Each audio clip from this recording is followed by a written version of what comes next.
तर आता आपण जिथं उभा आहे तो आवाज आहे लाल महालाचा आवाज. छत्रपती शिवाजी महाराजांचं बालपण या लाल महालामध्ये गेलं. जिजाऊ मातांनी बाल शिवबांना घेऊन या पुण्यात सोन्याचा नांगर फिरवला. आता या व्यतिरिक्त लाल महालात आणखीन एक रोमांचकारी घटना घडली, ती म्हणजे शाहिस्तेखानाची झालेली फजिती. छत्रपती शिवाजी महाराजांनी 1663 साली या लाल महालात 400 माणसांसह कदाचित या जगातला सर्वात पहिला सर्जिकल स्ट्राईक घडवून आणला. आता या हल्ल्यासंबंधीचे जे पुरावे ते तर इंग्रजांचं एक पत्र आहे, भीमसेन सक्सेनाचा तारिखी दिलखुशा हा एक ग्रंथ, आणि सभासद बखरीमध्ये आपल्याला या घटनेचा विस्तृत संदर्भ मिळतो. सर्वात पहिली जी माहिती आहे जे इंग्रजांचं एक पत्र आहे, त्या पत्रात इंग्रज काय म्हणतात, पंडित रावजींशी आम्ही बोललो त्यावेळेस पंडित रावजी आम्हाला म्हणाले की राजांचं आम्हाला कालच पत्र आलंय. हे इंग्रजांचं पत्र ऍक्च्युली 6 एप्रिलचं आहे आणि शिवाजी राजांनी 4 एप्रिलला या लाल महालावर हल्ला केला होता. तर पंडित रावजींनी इंग्रजांना सांगितलं की राजांनी मला पत्राद्वारे कळवलं की 400 माणसांसह मी या शाहिस्तेखानाच्या डेऱ्यावर हल्ला केला. त्यावेळी शाहिस्तेखानाचा मुलगा, शाहिस्तेखानाचा जावई, शाहिस्तेखानाच्या 12 बायका मारल्या गेल्या, 41 सैन्य जखमी झालं आणि सही सलामत आम्ही तिथून निसटलो. हा हल्ल्यामध्ये शाहिस्तेखान सुद्धा जखमी झाला, पण तो जिवंत आहे, अजूनही जिवंत आहे असं महाराजांनी पंडित रावजींना या पत्रात कळवलं आणि या पत्राची नोंद इंग्रजांनी करून घेतली.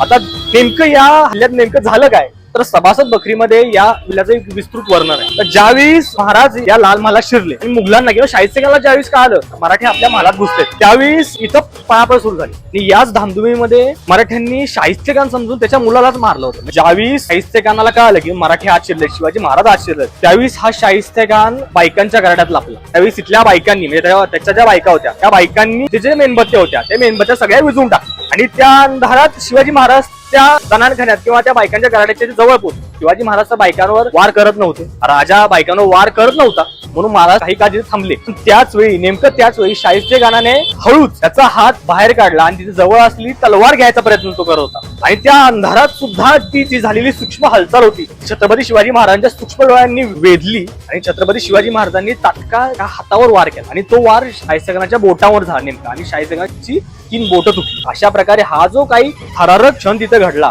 अंधारात सुद्धा छत्रपती शिवाजी महाराजांनी शाहिस्तेखानाच्या 3 बोटांवर वार केला आणि शाहिस्तेखानाची त्यानंतर जितकी नाचक्की झाली, जे 1.25 लाखाचं सैन्य घेऊन जो शाहिस्तेखान इथं आला, 32 कोटींचा खजाना घेऊन जो पुण्यामध्ये दाखल झालेला, पुण्याला ज्या शाहिस्तेखानानं राजधानीचं स्वरूप प्राप्त केलेलं, तो शाहिस्तेखान अगदी 3 दिवसात पुणे सोडून बंगालमध्ये गेला. म्हणजे औरंगजेबानेच त्या शाहिस्तेखानाची बंगालमध्ये कालपट्टी